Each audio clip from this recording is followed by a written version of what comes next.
Cantona, Gary Neville looking for his first goal for Manchester United, and what a time to get it! Football is back, and it's not just any game. Tonight under lights at Old Trafford, Manchester United take on Leeds United in one of English football's fiercest rivals. Champions League football on the line, survival on the line, and absolutely zero love lost between the two sides. Michael Carrick has got United flying, but injuries and pressures building. Leeds, they're desperate, they're dangerous, they love nothing more than spoil the party at Old Trafford. This is more than a game. This is history, intensity, and chaos. This is Worldwide Reds. Let's get into it. How are we, boys? We're back. It's been a long time since we've spoken about United. Long time after to see United back on the turf. Like after 3 weeks, it was like it was a really extended break, to be very honest. Like the last game that we had was a disaster in terms of refereeing. But yes, looking forward for this game. It's going to be a cracker. How are we, Elliot? How's everything up on the sunny coast? Yeah, good. I've been trying to keep myself occupied with other sporting events while the EPL's been, off. So I did watch a fair chunk of the Masters over the weekend, and I think, well-deserved win by Rory McIlroy, another United fan, a Worldwide Red. Good on him. And I guess been watching a fair bit of the NRL and stuff there. But Premier League's back. It's the last part of the season now. No more sort of big breaks. It's sort of crunch time. You've got stupid clubs dropping points left, right, and centre. I think it's just proved to be just a really anomaly sort of Premier League season, hasn't it? So, yep. Yeah. Well, looking forward to tomorrow morning. Yeah, 5 a.m. kickoff here in Sydney and on the sunny coast because we're now lined up with times. Yeah. What time's kickoff there, Nick? It will be 12:30 a.m. 12:30 It's quite a.m., good. so... It's better than the 1:30 a.m. that we used to have. An hour early, so it is quite good for us to watch that game. Yep. Well, I sent this to Elliot today, and I'm going to show you, Nick. This is it. It's been a long wait. Since Manchester United last game. So I've just gone from our dates, 21st of March, 2026, 14th of April, 2026 against Leeds. It's been 24 days, 3 weeks and 3 days, 576 hours, 34,560 minutes. Wow. Mate, it has been insane That's numbers right there. Yeah, insane numbers, yes. Wow. And like we've had 3 breaks this year, 3 breaks, and United has done us no favours to enjoying the football. The only thing that I can say is at least Arsenal's kept us entertained. Yeah. Oh man, that game was an epic game. Like I can sense Arsenal bottling, and you remember I guess in the yesterday's game against Chelsea, there was this one City fan who was drinking a water bottle that had an Arsenal, so that was going viral. So I'm quite sure that Arsenal is not sure, but I can sense that they're going to bottle this league. Well, I picked up the result. I've got the results here from the weekend. We've got West Ham 4-0 over Wolves. Arsenal losing 2-1 to Bournemouth. Oh, what's the game, mate? I swear to you, you cannot blame the players in this situation. It's Arteta, and I've been saying it the whole season. He is killing this team. Brentford 2-2 with Everton. Burnley 0, Brighton 2. Liverpool 2-0 over Fulham. I think Mo Salah got back on the scoring sheet there. Crystal Palace 2 over Newcastle. Newcastle struggling, man, far out. Who else we got? Sunderland, Tottenham, man. Bottom 3, Tottenham. They are in trouble. They are just about gone. I cannot see them beating anyone. Villa's dropped points. So against Forest. Chelsea's just been pumped by City. Absolutely played them off the park. And tomorrow, Manchester United versus Leeds. So hopefully 3 points. It's going to be a tough game. Look, I think Leeds haven't beaten us at Old Trafford for the past 18 games, I think I read. So what do you think about those results, boys?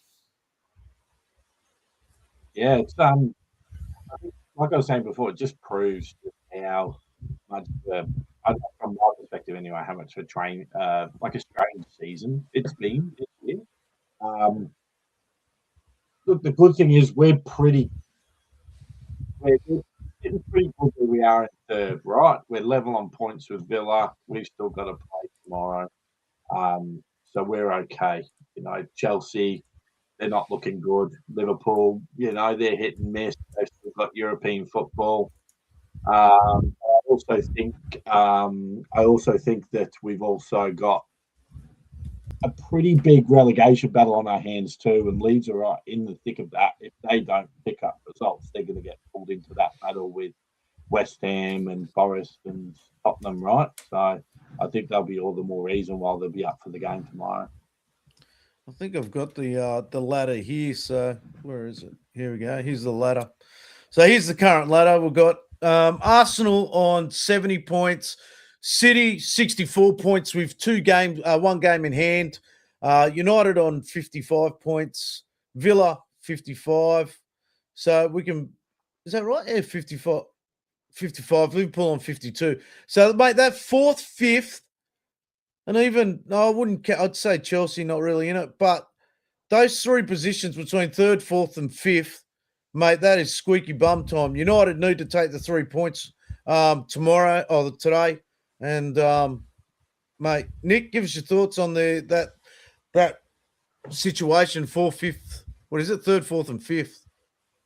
I think the next week is going to be a crucial week in terms of setting that 5, 6, and 7th position. With like in like 8 hours, I think Leeds are facing a lot of issues in terms of the injury. So I think Rodon will be injured. He's out. Stock is out.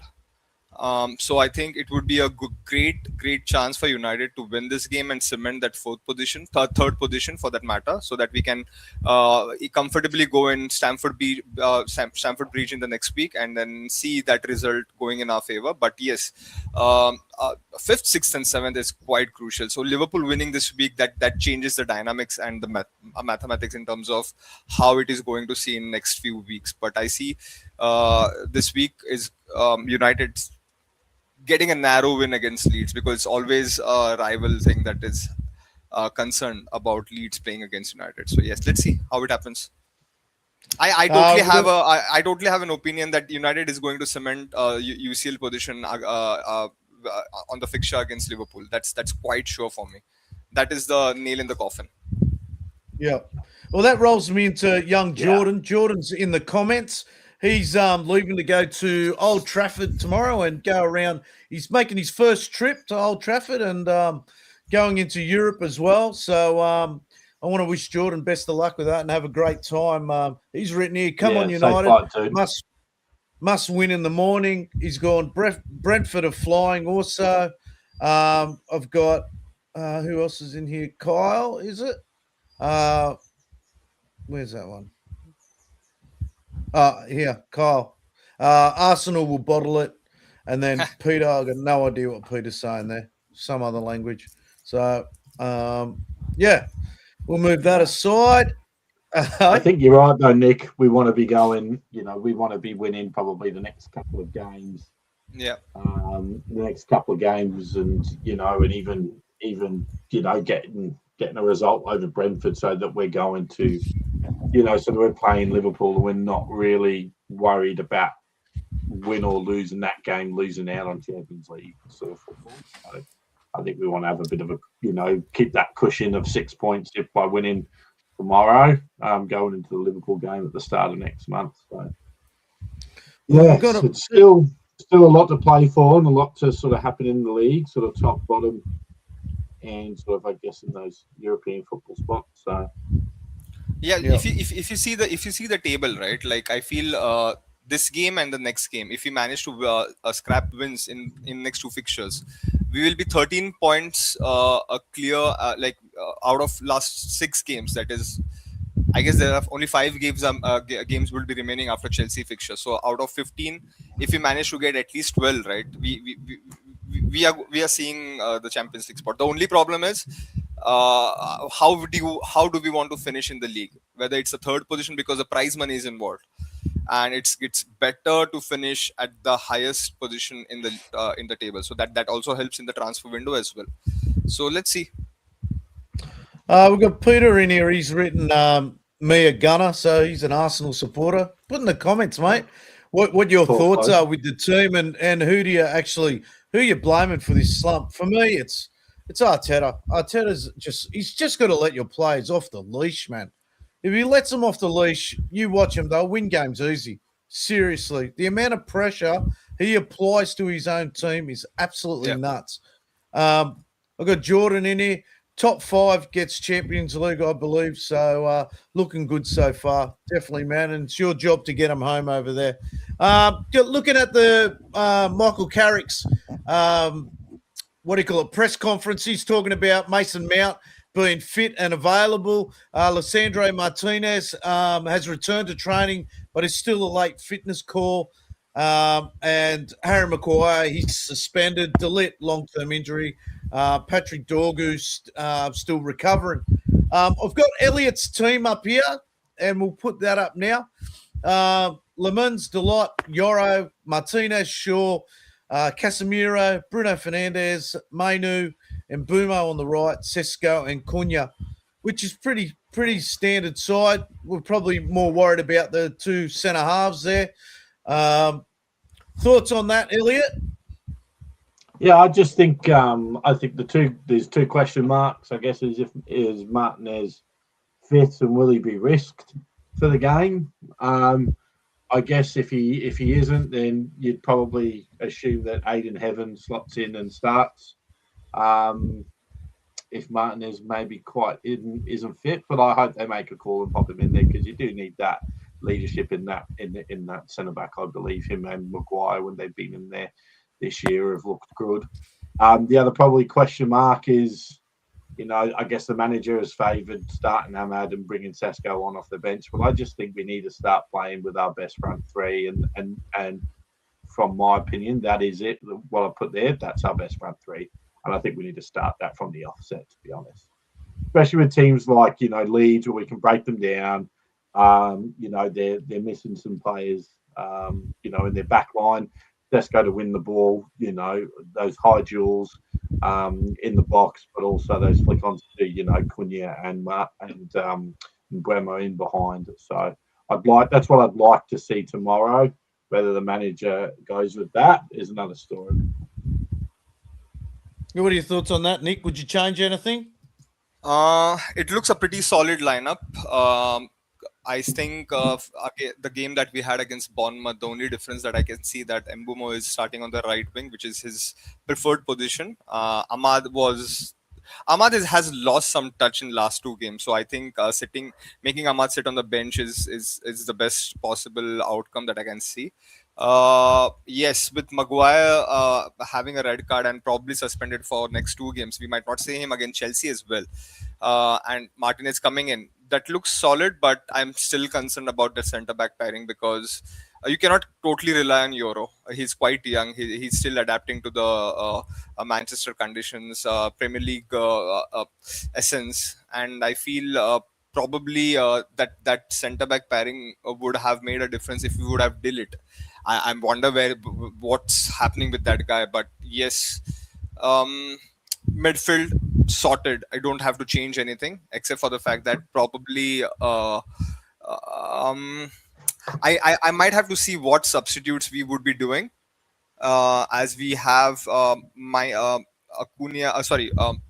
coming in, Dogu, probable chance to sit on the bench.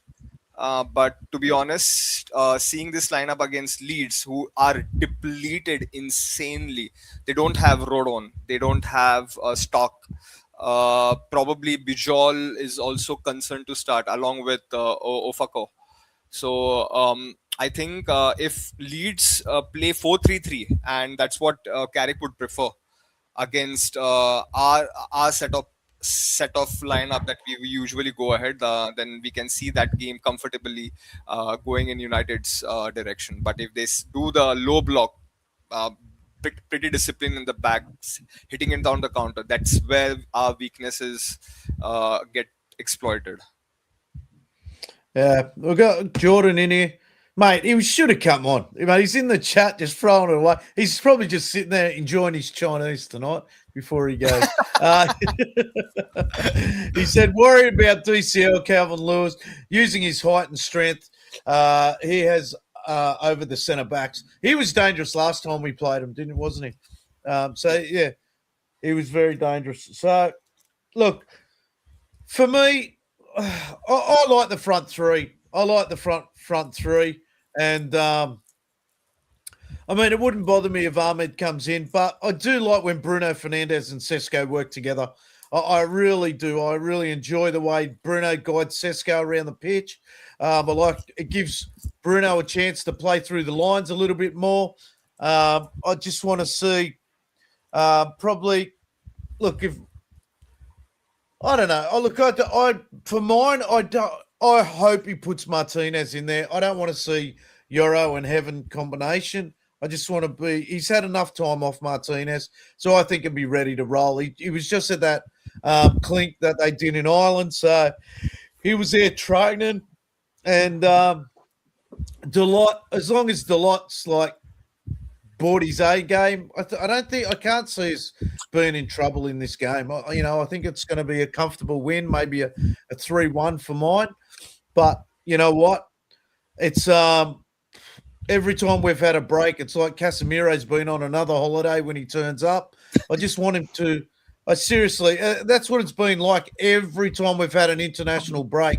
Most of them don't switch on in the first half. I just want to see him come out, switch on first half, take it to him. For me, we've probably only put 2 90-minute games in the whole season together.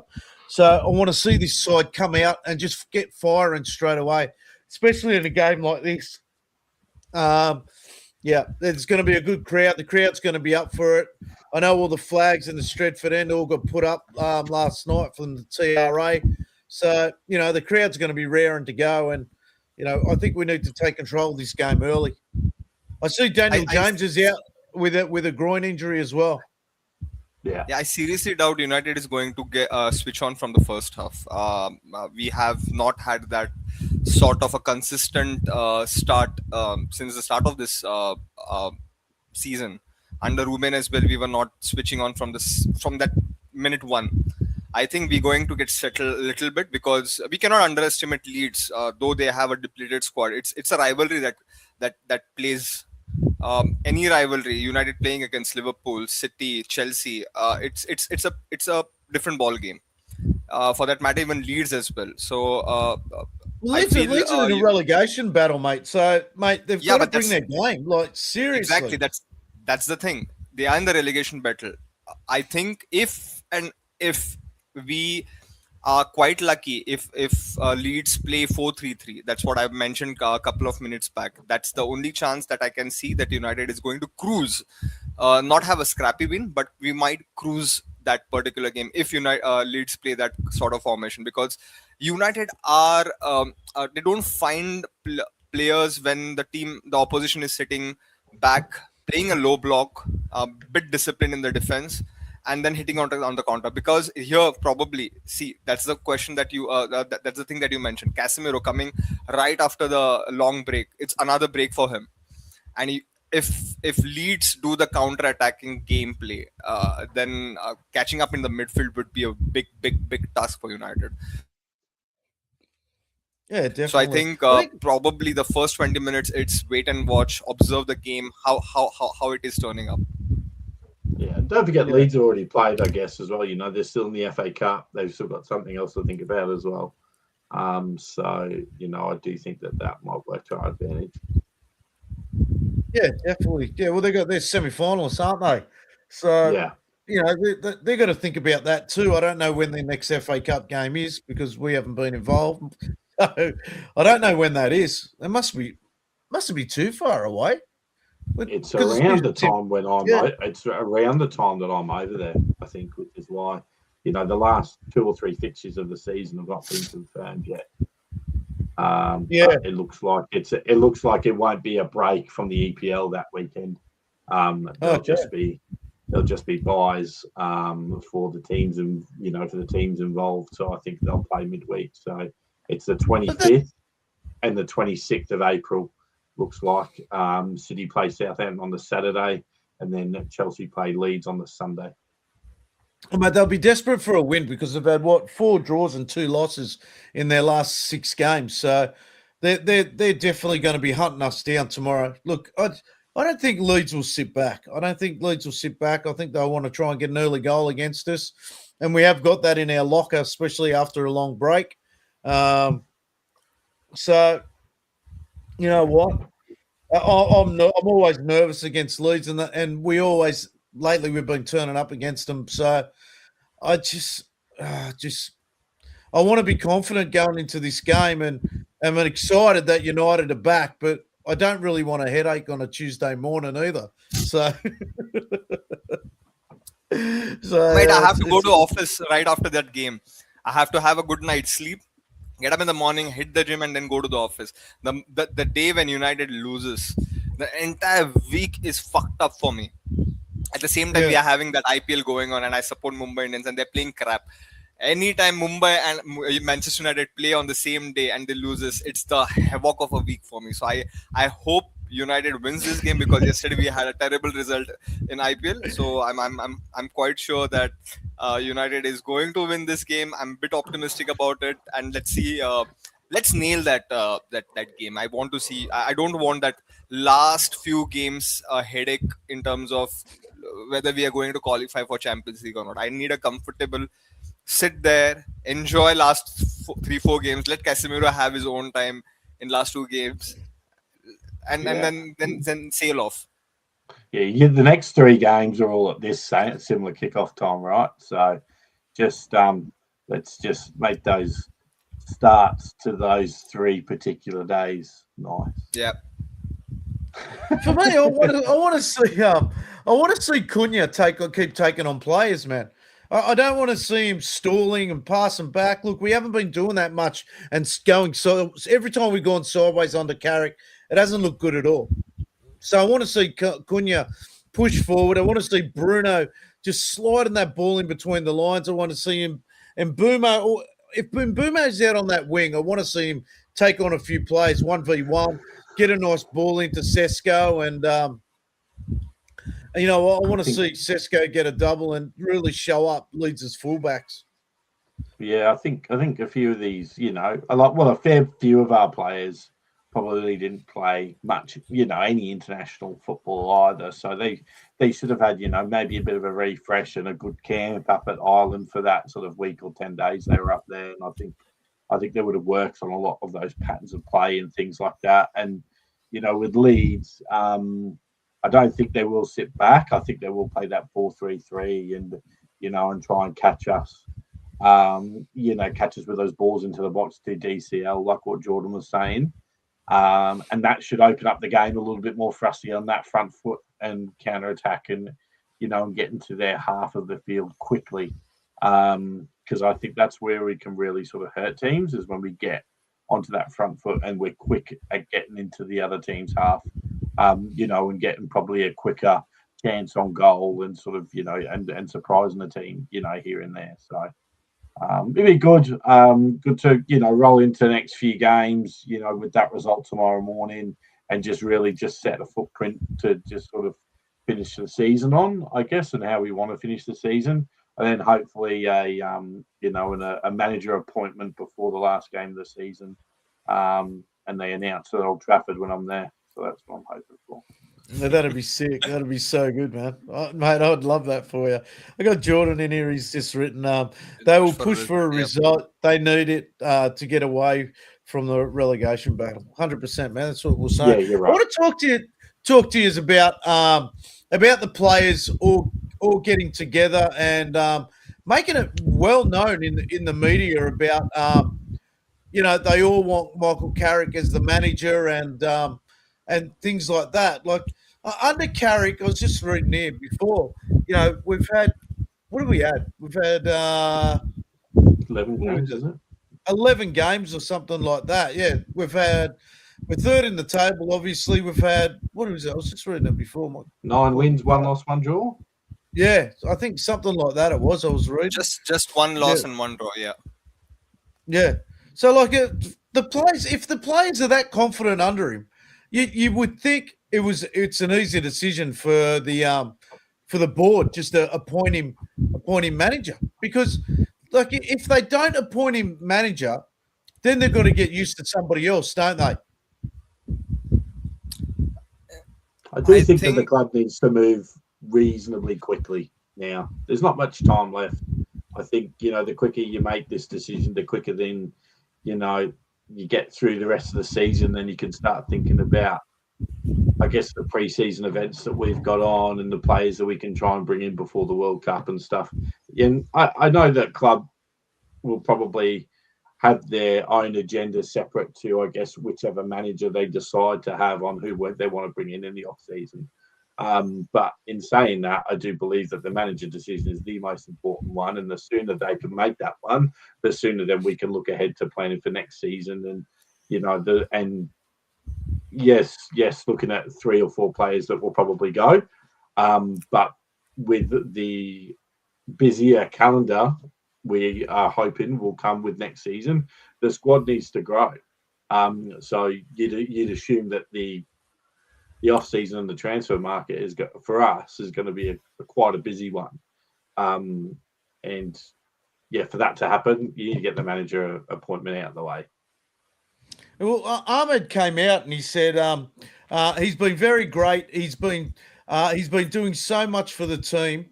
He has a lot of experience and he knows the club. So we think he's the right man.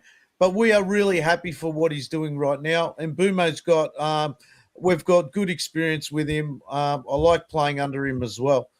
So it's really good to hear that from players actually saying it in the media, isn't it? I mean, they're not going to bag him, obviously, but you know what? When a team's unified, it makes a massive difference to the season, doesn't it? And especially it starts rubbing off to the fans as well.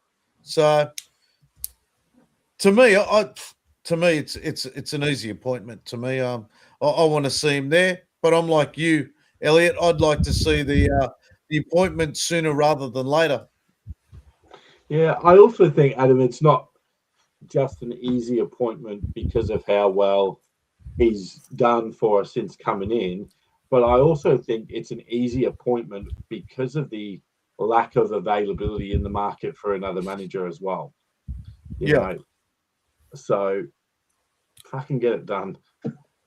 Yeah, it's going to be a huge. As much as I think, for me, it's more. I want to see this season come to a close.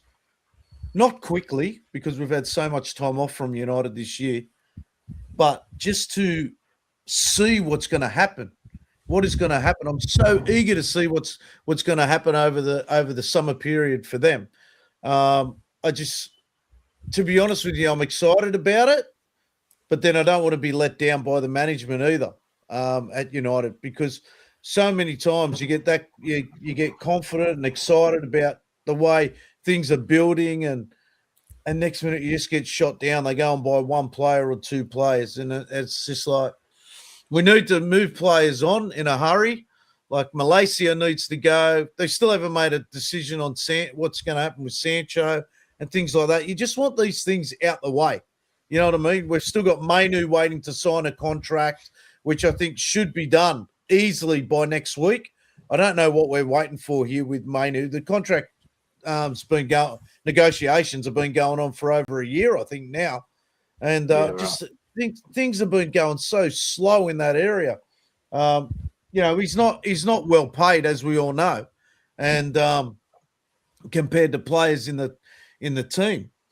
But I just want to see these deals over the line so we can just focus on the transfer, bringing players in. So look, I know they're not going to announce anything to say where Malaysia is going, or we could see Malaysia in the A-League next year, because that's where he probably should be. But you know what, Casemiro, we've had some news on him. We had good news on Harry Maguire. Then we still haven't heard anything about Rashford either. So, you know what I mean? So it's just, there's still that shadow over our heads. I think it's going to be a busy off season for the podcast, Adam. Yeah, there could be some emergency pods, so be ready. Yeah. That with the World Cup, mate. There'll be there'll be plenty for us to talk about. Yeah, well, mate, we just had a guy message us in one of the card. I don't know if you saw him in one of the card.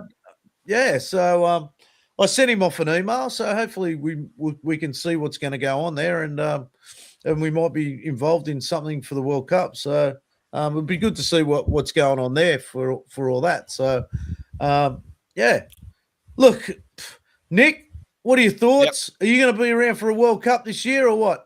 Yes, I hope that. So I'm really excited for the World Cup, no doubt. But at the same time, I'm much more excited for what is going to happen this summer. Yeah, we need to take one step at a time. To scratch the topic that we had about Michael Carrick being the manager or not, whatever. It's quite a tricky decision, to be honest. As a fan perspective, I would say yes. He certainly deserves this role.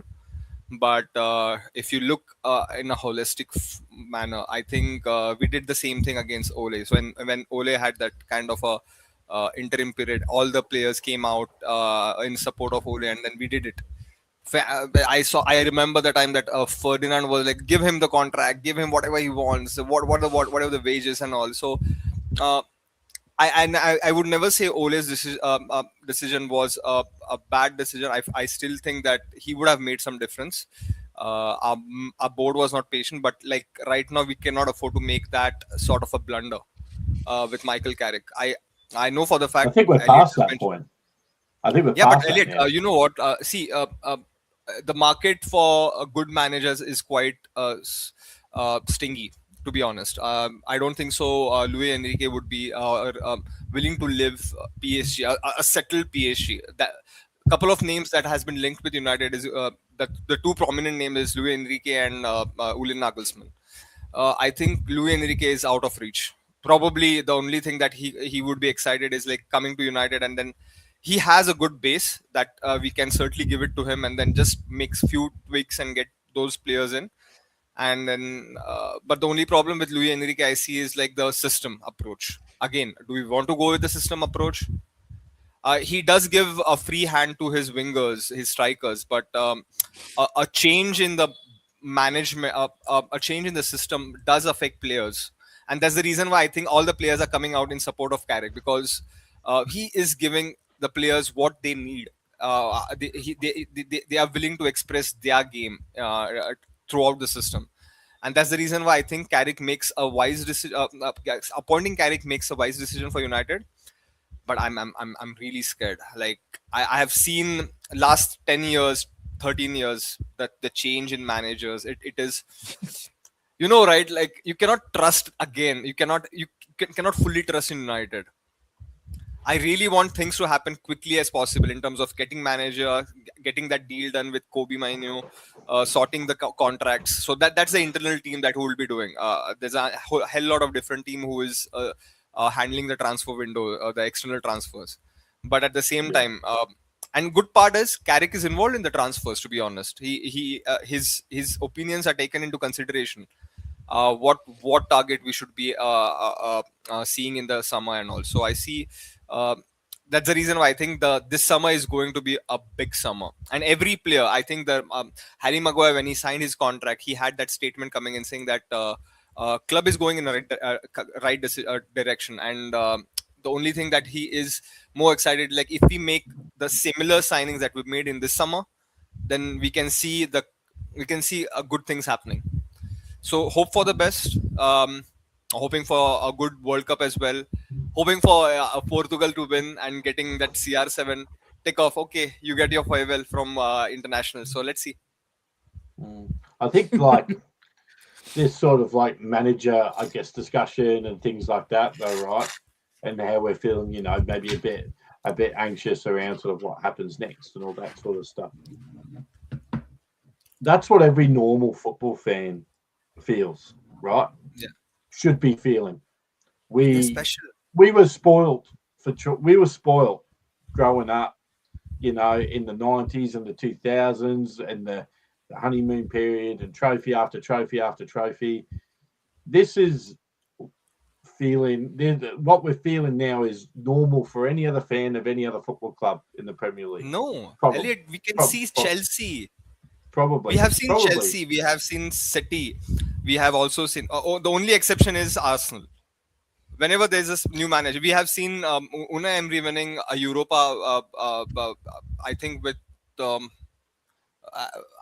I'm quite sure he won an Europa with a Premier League team. If I'm not wrong, is it true or I'm not sure. But like, there's a new manager with Chelsea coming in. They win the league. They win some trophies, the big trophies and all. And right now, I feel I can agree to your point. Like, yes, we were spoiled since 1990, since Fergie era. That's when I started following football. I started following United as well. But last 13 years was a blunder, to be honest. With every decision the management made was going south, was literally backfiring, and that's the fear. That's a petrification that I have, to be honest. But where do they go, Nick? Where do they go? What choices do they have? Like for me, I thought Ollie was the right man, and Yeah. everyone put shit on Ollie right through his time with. But the last time we were first, it was with him. We went with the whole season. We went undefeated away from home.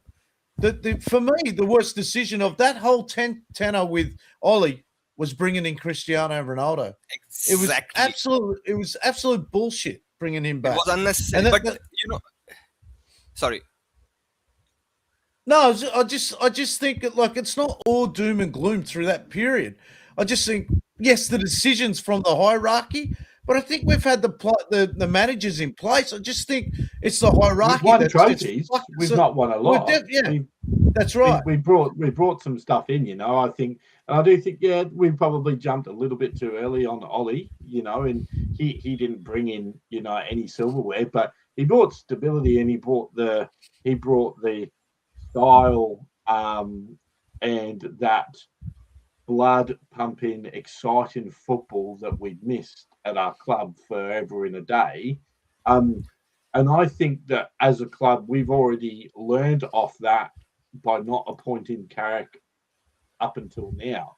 But I do think the clock is ticking a lot quicker. And, and I do with Enrique, I'd love to see him, but I just don't think he's attracted by what we can offer at the moment. And we've got to stop looking at managers who are going to the World Cup and have a job to do in the off season, because that's not, like, we can't wait for a manager like that until the World Cup's over, because by that time our pre-season started. The players are probably a bit angst because they don't understand what's actually going to happen. Is Carrick staying around still, or are we looking at the likes of Nagelsmann? I know Tuchel's been discussed, but he's probably off the table now because he's just signed a new contract with England. I've also read that Roberto Martinez is a possibility as well from Portugal. He's said that he's not coaching Portugal after the World Cup anymore. But all these managers that are available after the World Cup, Pochettino's another one. Those are the managers that we don't. The timing is not right, so we shouldn't be going after them. It's appointing Carrick. I think it's becoming more and more clear that is the right move to make now, based on, I guess, trajecting ourselves in the right direction for the start of next season, in my opinion. Yeah. I got a few comments from the boys here. Where are we?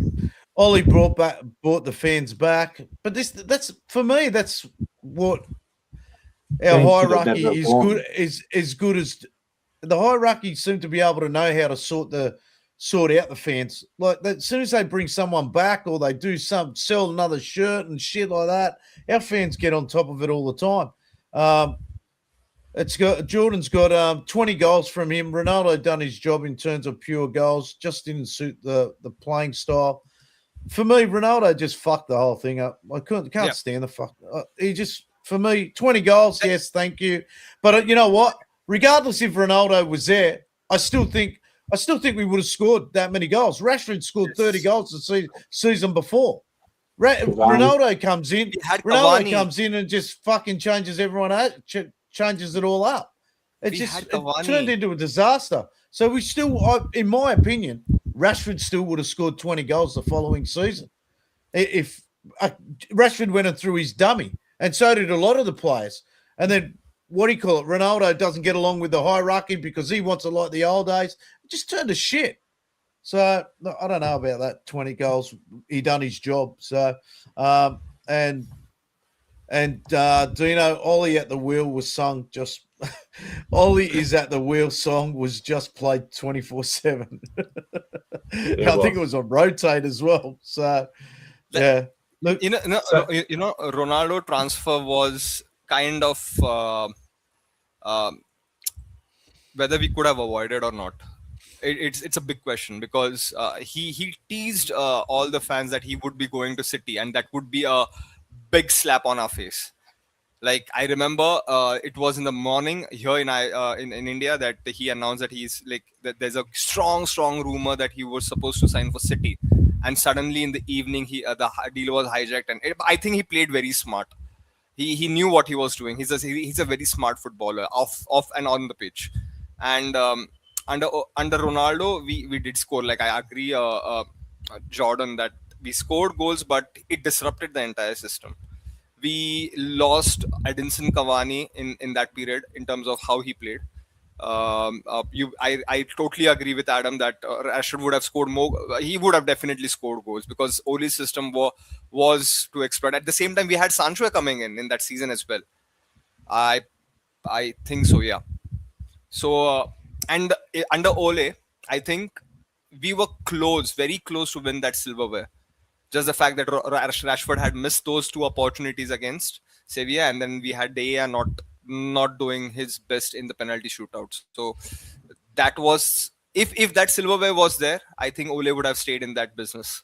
He would have been at the wheel, and that's the reason why I think I still give my benefit of doubt to Carrick, that he makes more sense to come at United as a permanent manager, but at the same time, that's the only fear that also takes me a little bit back.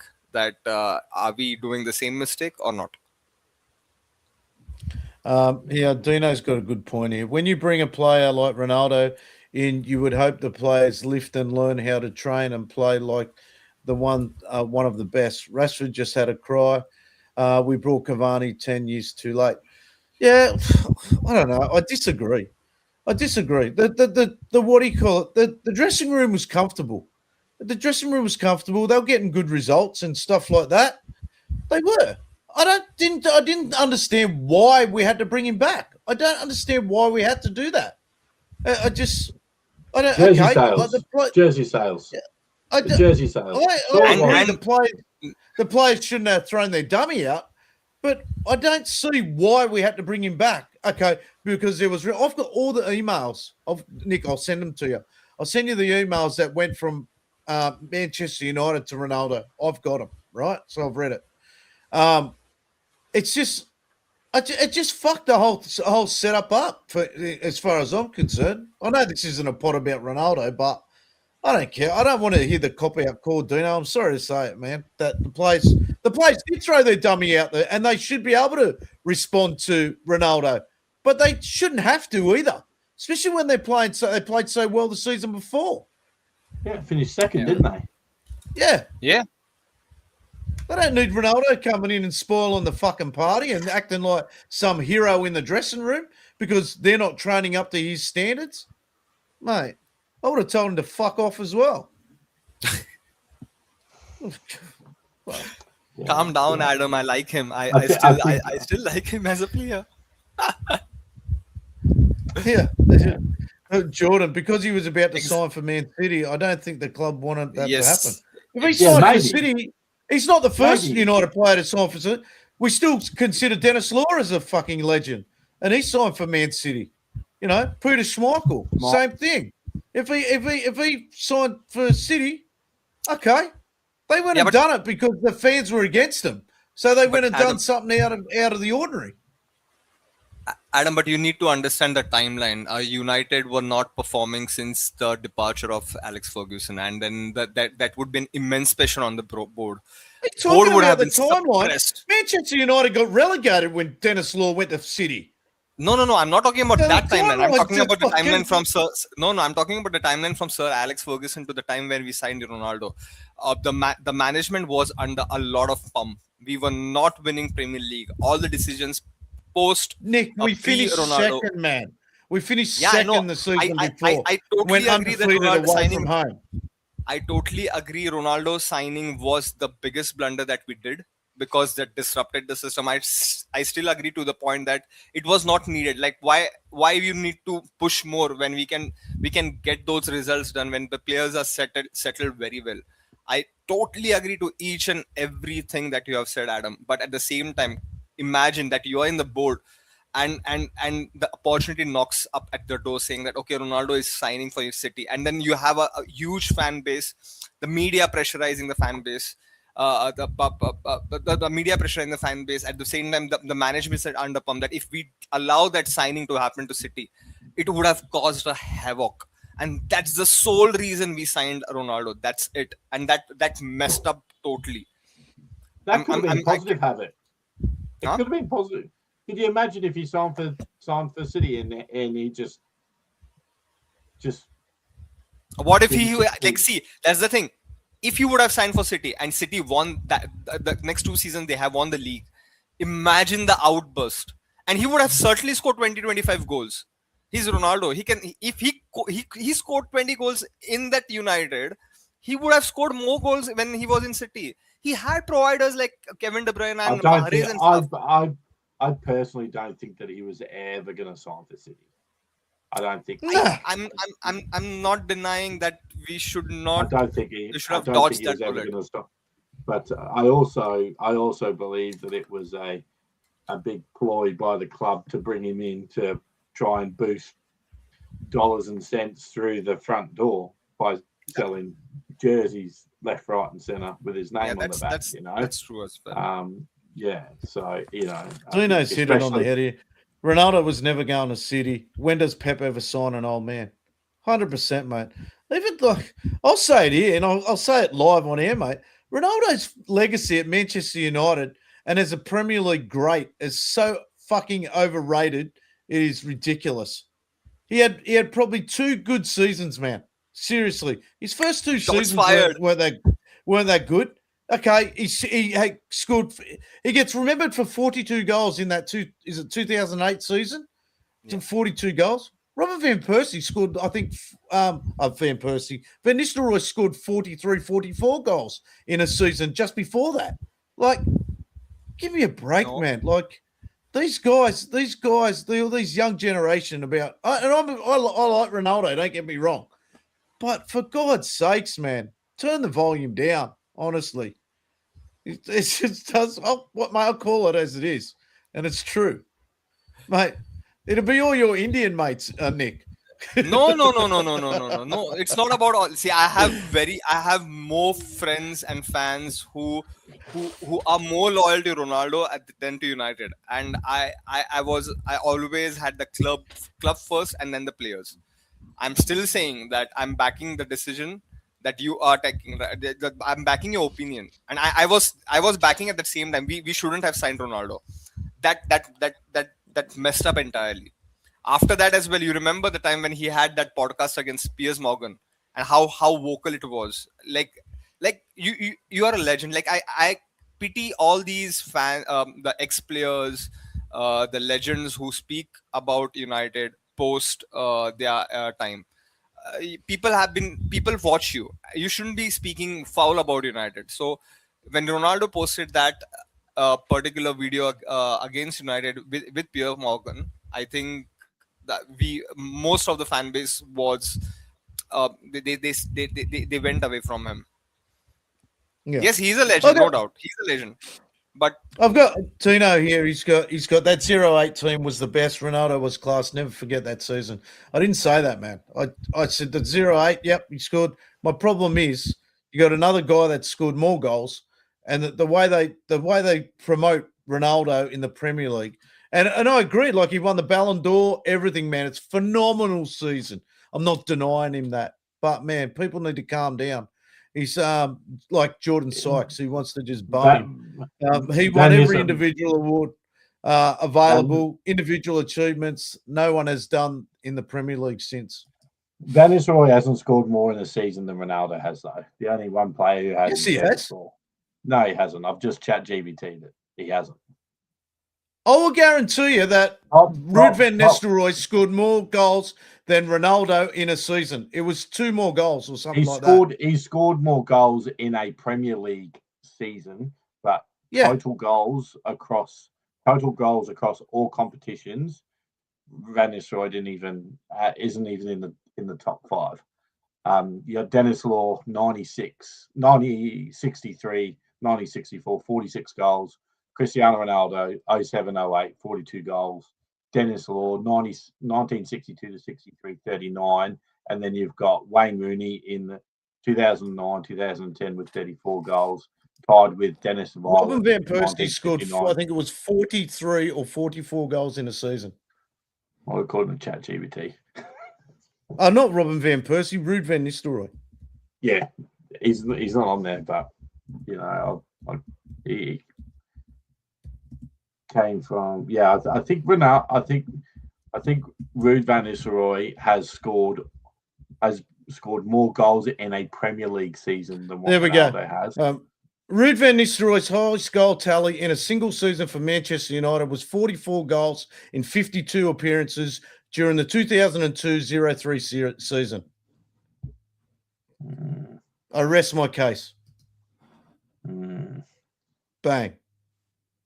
100%, man. It's not on ChatGPT. 100%. ChatGPT, I write in ChatGPT. It's still telling me that fucking, what's his name, still the manager of Manchester United. Mate. Ruben Amorim. Doesn't even know Michael Carrick's the manager. I'm telling you, man. Okay. Telling you. I just looked it up on Google. 44 goals in 52 appearances during the 2002-2003 season. He scored 36, 30, 25, and 24 goals in the other 4 seasons at Old Trafford. There you go. Yeah, okay. Interesting. I'm telling you, man. Ronaldo, man, he scored the 41, 42. Let's change the topic. The topic is with the United and Leeds. Let's stick to that again. No, that conversation's over. We're going to win that game. Yeah. Oh, God.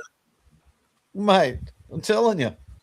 When it comes to those goals tallies, mate, I thieved on friggin' Ronaldo, man. Oh, so I always looked up that kind of stuff all the time. Yeah. Anyways, what are we going? We're 53 minutes. We're just gibbering now. So, anyways, we'll call it there. United gives you predictions. Score. Fucking hell. Give me your score predictions for the Leeds game. What do you think? I think it's 2-1 United. 2 assists from Bruno and 3 more to break Thierry Henry's record. Come on. What do you reckon? Where you going, Elliot? 3-1. He's still writing to prove me wrong. No. 3-1. No, I can see it. It's on United. It's on United's website. I can see it here. Yeah. 3-1. 3-1. I'm 3-1 as well. I think United will win it comfortably. I just want them to come out. I just want them to come out flying. I think Casemiro scores another. I think Casemiro scores another header tomorrow. I've got Casemiro for a header, and I think Bruno bags a penalty penalty. I'd love to see it. What do we got? Jordan scored 2-0 United, Bruno and Mbeumo.